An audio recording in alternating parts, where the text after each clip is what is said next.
Thank you so much for attending.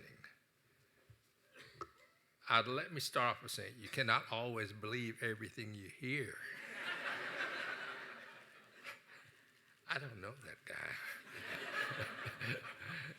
Anyway, I am totally indebted to the University of Texas because it was pivotal in changing my life.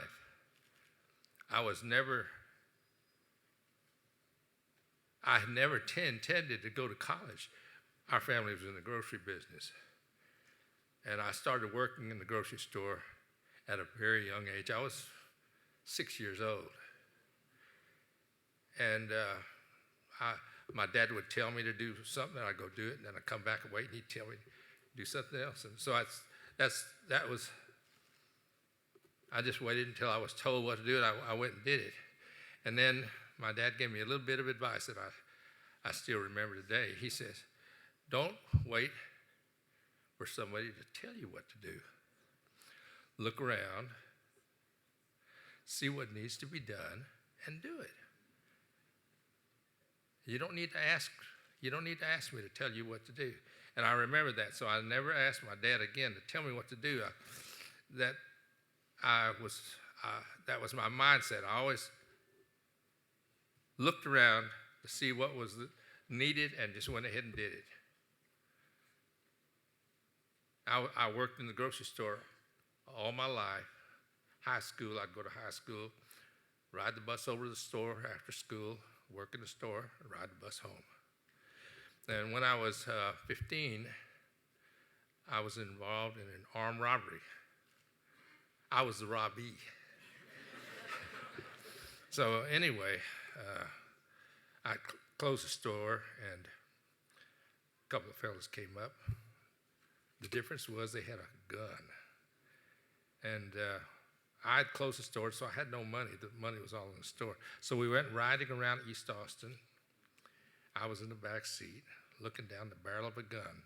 The hole is very small in the barrel of a gun. And so I knew guns, and I knew that I was a quarter of an inch away from heaven. Well, we rode around, and then we stopped, and they told me to get out, and they pistol whipped me. I was injured pretty severely. I went to Breckenridge Hospital, and then I don't remember anything after that because I had a cerebral swelling, and I nearly went to see Jesus.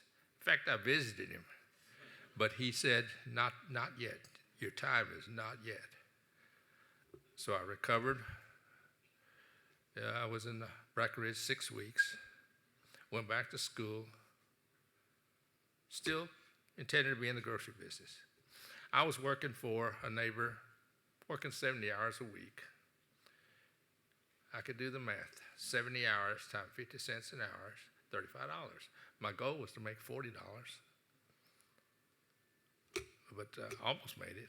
But anyway, my dad came in the room and he said, you can work at the grocery store or you can try school. I had never intended on going to school. I knew of two colleges. One was St. Ed's and one was the University of Texas. Well, I was Baptist, so I tried to get in the University of Texas.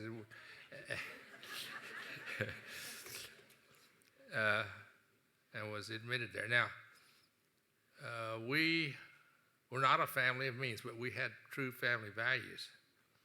So I went to register for my first semester at Gregory Gym. And I remember I was working 70 hours a week. So I said, how many hours are you supposed to register for? They said, 15. I said, gosh, that's not much. I said in my head, that's not much. I work 70 hours a week. So the next question I said was, how much is 15 hours? How much does it cost? It says $25. Okay. So the first semester, I said, how many hours can you take for $25? They said 15. Then my next question was, How much does 18 hours cost? It's still $25. So the first semester I registered for 24 hours. I was trying to get it down to $1 an hour. Well, I was used to working 70 hours a week, so that's very little. But anyway, I had to drop 3 hours.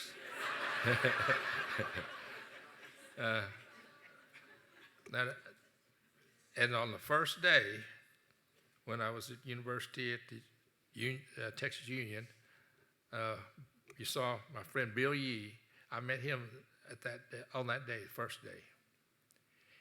And Bill, he's totally right. He said, he came up and said, they're having a meeting at the Baptist Student Union. Well, I'm at the Texas Union. That's where the action is, not the Baptist Student Union.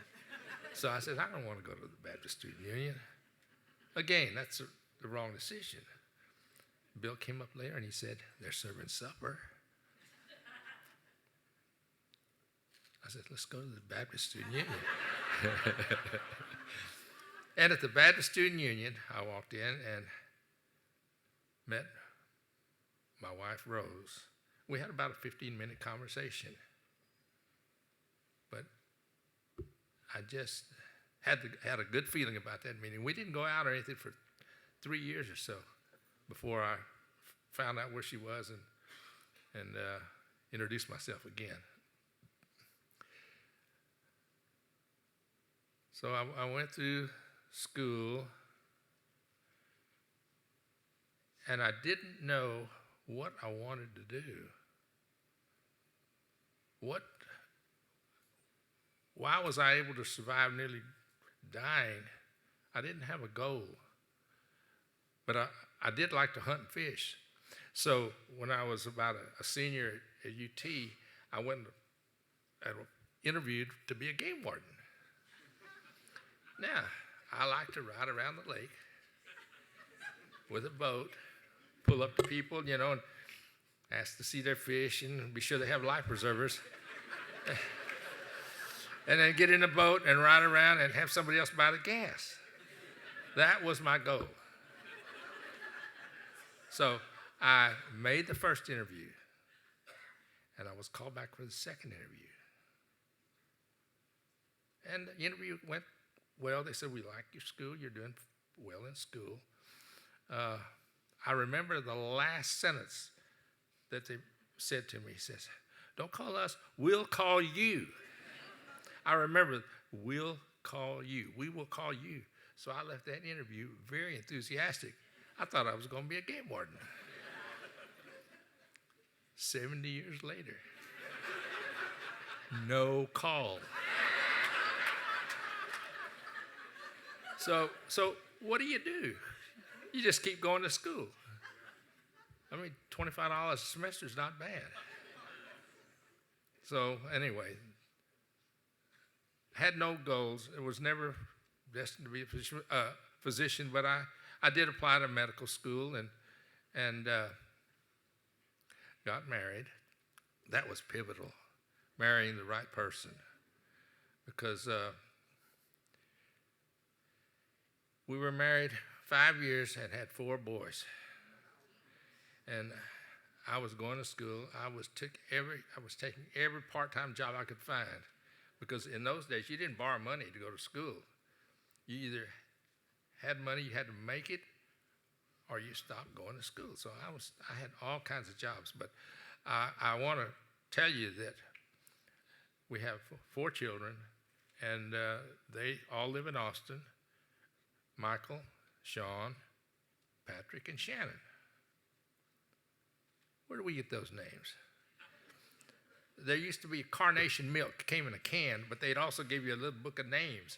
Rose and I, we had no idea whether we were going to have a boy or not, because that was before the days when you could tell the sex of a child. So we had that little book, and that's how we chose our names. We had Michael, Sean, and Patrick, and then we have another, and we always have to choose the names after the child is born. And so we had Shannon, and that's how they got named. But because of Rose's strong sense of family value, I grew up with a good, strong sense of family value, we were able to transmit those values to our children, which is good. And it's largely because Rose is doing, because I was working all the time. And so our children all got an education. One of them became an attorney, two of them became an ophthalmologist, and the other one became an architect. So things work out best, but it takes a family, and it takes a mama that knows how to raise a family.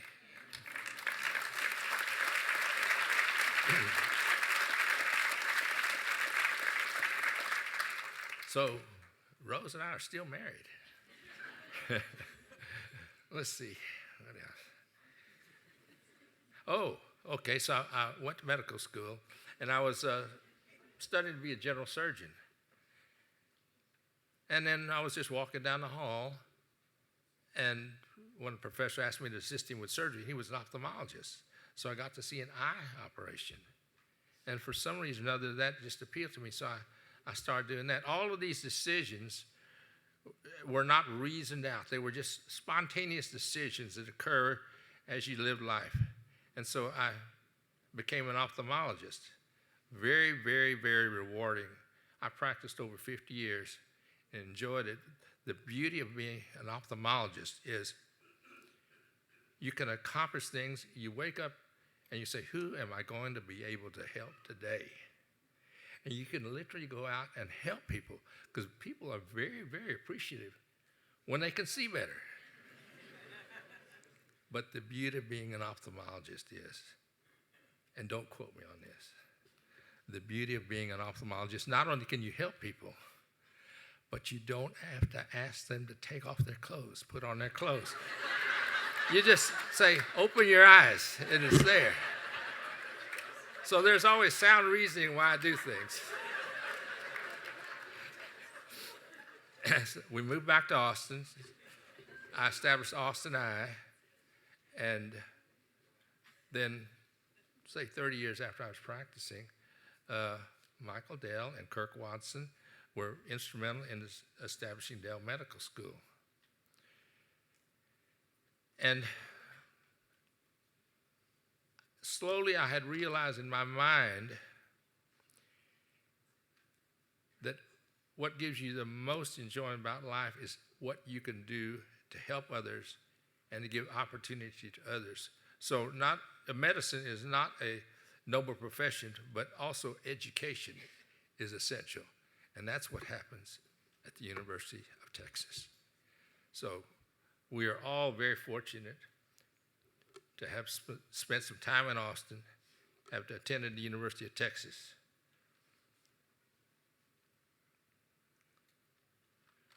So the beginning of my talk says, what starts here? Question mark. What is the magic ingredient that occurs at the University of Texas? And that is, it gives opportunity to us. It gives us the ability to have choices and to be able to make decisions that affect not only our lives, but the lives of others. So thank you very much for attending.